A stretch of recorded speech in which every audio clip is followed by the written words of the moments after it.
kuliko viongozi. Wewe hakuna atakaye kuuliza kwa nini Simba imefanya vibaya. Kwa hiyo na nyinyi wenyewe mkigeuka kuwasulubu viongozi wenu, viongozi wanakuwa kwenye wakati mbaya zaidi. Na mnapojitokeza kuwatukana na kuwadhalilisha viongozi wenu, ndio inakuwa faida zaidi kwa wapinzani wetu, na wenyewe wanapitia umuhumu na kuzidi kutusambaratisha. Lakini bahati nzuri ni kwamba yote hayo kwa hapa Arusha hatujawahi kuyaona, na niwasisitize, niwaombe, niwahimize muendelee kuwa na umoja huo na msingi halisi wa kusema kwamba kuna huo umoja ni kila tukija hapa tukiitisha mkutano wa viongozi wa matawi Arusha, wanakuja viongozi wale wale, wanakuja watu wale wale. Maana yake ni kwamba kiongozi huyu ameendelea kuaminiwa kwenye tawi lake, hajafanyika mageuzi wala mapinduzi, na ndio maana kila wakati anakuja huyo huyo kuwakilisha kwa ajili ya wanachama wenzake wa tawi lake. Lakini kubwa ni viongozi mliokuwa nao, kwa maana mwenyekiti Thabit pamoja na mwenyekiti James pamoja na katibu Thabit na mjumbe hapa bwana Teo, wamekuwa ni viongozi vinara kwenye kujenga umoja na mshikamano. Kama viongozi watatetereka, hakuna wajumbe, hakuna wanachama ambao wataweza kusimama kwenye msingi mmoja. Lakini uongozi ukiwa imara, viongozi ukiwa sawa sawa, ni rahisi kwa wajumbe na wenyewe kufuata ule msingi ambao viongozi wenu wameuweka. Na kwa hapa Arusha kuna hali kubwa ya kuheshimiana. Sijajua mzee wangu pale ni mtu mzima, lakini anamheshimu Thabit kwa sababu tayari ameshapewa mamlaka na ndio katibu wa mkoa na kila kitu kinakwenda sawa sawa. Mama Kichuya hapo ni mtu mzima, lakini anamheshimu James kwa sababu ni mwenyekiti wa Simba Arusha. Kwa hiyo hiyo attitude ya kuheshimiana kwa wanachama wenyewe kwa wenyewe na viongozi muiendeleze kwa maslahi mapana ya Simba Sports Club. Kama kila mkoa utakuwa mchungu, maana yake Simba atakosa pa kukimbilia. Kwa lazima kuwe kuna mkoa ambao kuna amani. Mambo yakishakuwa huko yamevurugika, sabuni imechafuka na maji yameloa, nasema acha twende wapi? Twende Arusha tukapate amani. Msimu huu mmekuwa sehemu ya mafanikio ya Simba. Kupitia Arusha tumefanikiwa kufika fainali ya kombe la shirikisho la CRDB na tukafanikiwa kuchukua ubingwa wa kombe la CRDB, na tukasema kombe hili acha twende nalo Arusha ili wana Arusha wenyewe wakalione. Tulitamani tungefanya paredi kubwa hapa Arusha, tukapita mtaani tukawakoga watu, lakini mazingira, muda na nini imekuwa mbanano. Tukasema pamoja na yote, lakini walau kombe lifike Arusha, kwa sababu kupitia Arusha ndio tulifuzu kutoka hatua ya 16 bora, tukamfunga Dodoma Jiji hapa kwenye mechi ambayo iliaminika kuwa ngumu, kwenye mfupa mgumu wa Dodoma Jiji. Kila mmoja alikuwa ameshajikatia tamaa kutokana na matokeo ya mechi ya kwanza ya sisi na Dodoma Jiji, lakini mechi ikaja hapa Arusha na wana Arusha mkatupeleka hatua ya robo finali tukimfunga Dodoma Jiji mabao 3. Lakini haikuishia hapo. Tukaja hapa tena hatua ya nusu finali dhidi ya Coastal Union. Coastal akiwa ametoka kuitoa timu ngumu kwenye robo finali. Tukiamini mechi itakuwa ngumu, mechi ikaja hapa Arusha na Coastal akasambaratika bao 4 safi kabisa, na mnyama akaenda hatua ya finali. Sasa yote hiyo ni nguvu ya wana Arusha. Yote hiyo ni support ya wana Arusha ndiyo ambayo ikatupeleka sisi hatua ya finali, na baada ya kufika finali tukamaliza kazi, tukachukua na ubingwa wenyewe. Tumekuja nao hapo, ushahidi wenyewe huo, kila mwana kiongozi wa tawi hapa apate kumbukumbu hiyo. Lakini mtuambie kwa wanachama wenu ya kwamba tulitamani tupite na kombe hili mitaani, ili kila mwana Arusha ambaye alitoa mchango wake wa hali na mali kuisaidia Simba kufika fainali na kuchukua ubingwa huu apate fursa ya kuliona. Lakini mtuombee radhi ya kwamba muda umetubana kweli kweli. Ndugu zanguni, wakati kipindi kile bado fainali haijatajwa, mikoa ikawa inapendekezwa, Arusha na yenyewe ikawa inatajwa. Nikawa naomba kwa Mungu wajichanganye hapa TFF wapeleke Arusha. Nikawa naomba dua hiyo, TFF walete fainali hapa Arusha. Si mnaona Pemba, Azam kasema atahamia ligi ya Zanzibar. Sasa kwa hapa Arusha, baada ya mechi, Azam sio tu angetishia kuhamia ligi ya wapi, yani alikuwa anakunjukia hapa, anaingia na manga, anahamia Kenya mazima. Kile ambacho tungemfanya kama fainali ingekuja hapa Arusha. Tunajua namna gani ya kuishi hapa Arusha, namna gani ya kucheza hapa Arusha, mizizi yote ya hapa Arusha tunaifahamu. Kwa hiyo wangeileta tu fainali hapa, na kuambia muda huu ndugu yetu Azam angekuwa Kakamega. Ameanza maandalizi ya msimu ujao.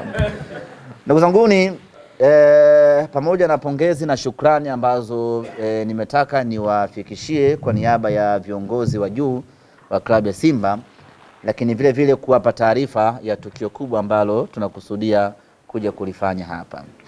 Tunakusudia kufanya uzinduzi wa wiki ya Simba katika mkoa huu wa Arusha. Hivi Ngorongoro ni Arusha Manyara? Arusha vizuri. Baba tunatawi kule baba. Tunakusudia kufanya uzinduzi wa wiki ya Simba hapa katika mkoa wa Arusha, na kwa kipekee kabisa tumekusudia kwenda kuifanya katika Ngorongoro Crater. Tumechagua Ngorongoro ili kuliongezea thamani tukio letu hili. Kila mtu akisikia Ngorongoro, akisikia Crater, iko hamu fulani inampata ya kushiriki tukio hili. Tukifanya hapa Arusha ingeleta msisimko mkubwa, lakini tukifanya Ngorongoro Crater inaongeza msisimko zaidi na inaongeza ubunifu zaidi. Kwa hiyo tumechagua kwenda kufanya tukio hili katika hifadhi ya Ngorongoro chini kule Ngorongoro. Kwa wale ambao wanafahamu mandhari na mazingira ya Ngorongoro, pembeni ya bwawa la viboko wanaita Hippo Pool ama Ngoitoktok, pale ndipo ambapo tutafanya sherehe yetu ya uzinduzi wa wiki ya Simba. Tutaondoka Dar es Salaam tarehe 24 asubuhi. Tutafika hapa majira ya jioni. Tutawapitia wanasimba wenzetu wa hapa Arusha. Tutaondoka moja kwa moja kwenda kulala Karatu. Tumechagua kulala Karatu ili iwe rahisi asubuhi kuamka na kuingia Ngorongoro. Kwa hiyo tutalala Karatu, asubuhi yake majira ya saa 3 saa 4 tutaianza safari ya kutoka Karatu kuelekea moja kwa moja Ngorongoro. Tutashuka chini wanasimba wote moja kwa moja mpaka eneo la Ngoitoktok, ambapo hapo tutashuka kwenye magari ambayo tumepanda. Tutakwenda kufanya shughuli yetu hapo. Tutakuwa na speech za viongozi mbalimbali ambao watahudhuria tukio hilo. Tutakuwa na burudani za muziki na hapa na pale na kigoma cha King Faida. Tutaburudika vya kutosha pale. Tutaizindua rasmi wiki ya Simba hapo, na baada hapo tutarejea kwenye mabasi. Tutarejea kwenye mabasi, tutarejea moja kwa moja mpaka Arusha. Wa Arusha watabaki Arusha, na wa mikoa mingine vile vile wataondoka kuelekea katika mikoa yao. Na baada hapo kitakachofuata itakuwa ni mfululizo wa matukio ndani ya wiki hiyo ya Simba. Nafahamu kwa hapa Arusha mtakuwa na matukio yenu na nyie ya kufanya kuelekea katika wiki hiyo, lakini kubwa tunasisitiza matukio ya kijamii. Kama mtatoa damu, ahlan wa sahala. Kama mtalisha yatima, kama mtasaidia wazee, mtafanya usafi hospitali, sokoni, chochote mtakachoweza kufanya fanyeni kwa ajili ya kuadhimisha miaka 90 ya Simba Sports na kuadhimisha wiki ya Simba kuelekea katika kilele cha siku ya Simba almaarufu Simba Day. Utaratibu wa namna ya kwenda huko kwa hapa Arusha, watu wote watakao kwenda Arusha, gharama za kuingia Ngorongoro mle ni juu ya sisi Simba Sports Club pamoja na Ngorongoro. Kwa maana kwa fupi ni kwamba watu wataingia bure. Tunaendelea kufanya mazungumzo hapa na viongozi tuone kama kuna ulazima walau watu wakachangia gharama za usafiri kutoka hapa Arusha kwenda mpaka Ngorongoro pamoja na kurudi, ambayo tunaamini haitakuwa bei ya kuumiza sana, kwa sababu baada hapo mtu anatakiwa anunue jezi, baada hapo mtu anatakiwa aende Simba Day. Kwa hiyo tukio hili halitakuwa na gharama kubwa ya kuumiza watu. Dhana ya kwanza ilikuwa ni kufanya bure, yani kila mwana Arusha, kila mwana Simba anayetaka kujumuika tufanye bure, ili tutimize dhana ya kuwa na watu wengi, lakini vile vile dhana ya kila mwana Simba kushiriki katika tukio hili. Lakini tumepata wasiwasi watu wanaweza wakawa wengi zaidi, alafu tukashindwa kulikontrol hili jambo, na kule kumbuka ni hifadhi, wanyama ni wengi, tukienda bila utaratibu wa kutosha hatari wa mtu hapa tutashindwa kuangaliana usoni. Kwa hiyo tunafikiria kwenye kucontrol tutaweka walau nauli, ili atakayejimudu aweze kuhudhuria, atakayeshindwa atakuwa ameshindwa, lakini kiingilio ana nauli rafiki mno, ili kila mtu aweze kumudu na tupate wanasimba wengi zaidi. Kwa nini nimekuja kuzungumza na nyinyi? Kwa sababu nyie ndio wenye Arusha na nyie ndio wenye Ngorongoro. Kama watatoka watu wachache hapa, itakuwa mmetuangusha pakubwa. Tunategemea zaidi katika tukio hili kubebwa na watu wa Arusha. Gharama za usafiri nitawaachia viongozi, watachakata namna ya kupata usafiri hapa, gharama zake na nini, na kila mtu tuone anaweza akachangia kiasi gani ili watu waweze kwenda na kurudi kwa amani. Gharama za kulala hizo kila mtu kivyake, na unaweza ukachagua ulale ama usilale, lakini asubuhi tunataka uwe macho ili unaweza kaamua zako ukakesha tu kwa kipengele cha kulala kisikuhusu. Ila asubuhi tunataka uwe macho ili tuelekee zetu wapi? Tuelekee hifadhi ya Ngorongoro. Kwa hiyo swala la nauli na waachia viongozi hapa wenyewe watachakata gharama itakuwa kiasi gani, mtatuambia ili tusaidie kutangaza watu waweze kujitokeza kwa wingi. Lakini tunataka safari hizi ama uratibu wake utokee kwenye matawi. Tunachoamini ya kwamba kila mwana Simba wa Arusha ana tawi lake. Kama hana tawi anatakiwa kuwa na tawi. Hawezi kuwa mwana Simba alafu umeheng tu, yani haujulikani wewe kwenu wapi. Hata madhehebu yana nafasi zake. Si ndio bwana? Kuna Pentecoste, kuna sijua Lutherani, simenelewa kila sehemu ina jina lake. Asiwezekane wewe kama mwana Simba alafu una tawi, yani wewe upogo tu.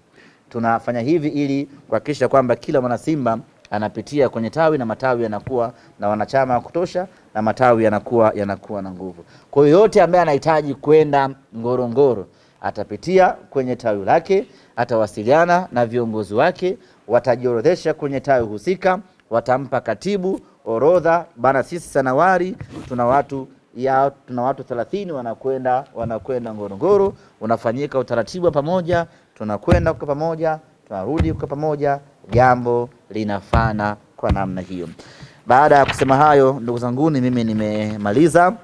Nawashukuru sana kwa ushirikiano wenu, lakini nategemea ushirikiano mkubwa zaidi tarehe 25 ya mwezi wa 7, kwa maana wiki 2 zijazo, ili twende kwenye tukio hili.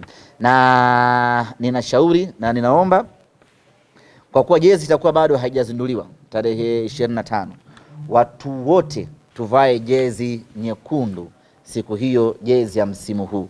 Nadhani kila mmoja anaifahamu. Tunavaa hiyo jezi nyekundu ili picha ikipigwa ikatembea duniani, mtu ajue kabisa hawa ni watu ambao wanatokea kwenye jamii moja. Sio kila mtu aje amevaa nguo zake kivyake. Kila mtu aje amevaa jezi nyekundu. Tukitangaza tumefanya uzinduzi Ngorongoro, mtu anajua kabisa hawa ni Simba wamefanya uzinduzi Ngorongoro. Inakuwa ni rahisi kuiuza hiyo picha na kufikia malengo ya kuipromote Ngorongoro yanakuwa yamefikiwa kwa 100%. Nasisitiza na nahimiza, najua tuna jezi nyeupe, tuna jezi ya blue, lakini siku hiyo tujitahidini wote tuvae jezi nyekundu ili mtu akiona kwa mara ya kwanza tu anajua hawa ni Simba Sports Club. Na ukivaa jezi ya rangi nyingine utaliwa na Simba. Kwa hiyo ndugu zangu, ni baada ya kusema hayo niseme asanteni sana. Tunakwenda Ngorongoro na slogan yetu inasema the pride returns home, kwa maana ya kwamba fahari inarudi nyumbani. Fahari inarudi nyumbani kwa maana ya kwamba historia ya mwanadamu imeanzia Ngorongoro. Fuvu la mwanadamu wa kwanza lipo Ngorongoro. Maana yake ni kwamba sisi binadamu nyumbani kwetu ni Ngorongoro. Kwa hiyo tunarudi wapi? Nyumbani kwetu Ngorongoro. Lakini Ngorongoro ndio hifadhi yenye simba wengi zaidi duniani. Maana yake ni kwamba kule wapo ndugu zetu wengi simba kule. Kwa lazima twende tukawatembelee, twende tukawaoneshe mataji tuliyopata msimu huu, twende tukawaahidi mazuri ya msimu unaokuja, twende tukafahamiane, yani simba binadamu, twende tukaonane na simba wanyama tuweze kufahamiana. Sijui tunaelewana jamani hatuwezi kukua ndugu ambao hatutembeleani, ndugu ambao hatufahamiani. Lazima tuwatembelee ndugu zetu kule Simba, twende tukaonane macho kwa macho. Sasa thabiti usilete udugu ukajifanya ndugu zako wale unataka kushuka.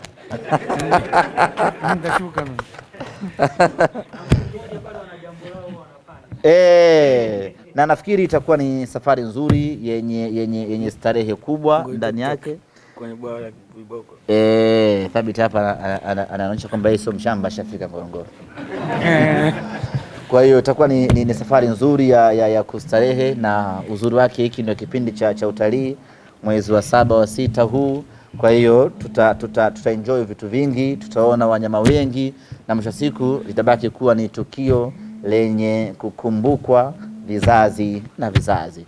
Baada ya kusema haya, ndugu zanguni, kama kutakuwa kuna maoni, kama kutakuwa kuna maswali, kama mtakuwa hamjaridhia watu wa Arusha kwenda kulala Karatu, mnaweza vile mkatoa maoni yenu ya kwamba sisi tutaondokea Karatu, tutaondokea Arusha asubuhi, tutawapitia nyie Karatu, twende moja kwa moja Ngorongoro. Yote hayo ni maoni. Muhimu tu ni kwamba tusipotezane, yani isiye kafika saa 6 nyie bado hamjafika Karatu, sisi tunatakiwa kwenda. Kwa hiyo yote hayo ni maoni tunapokea.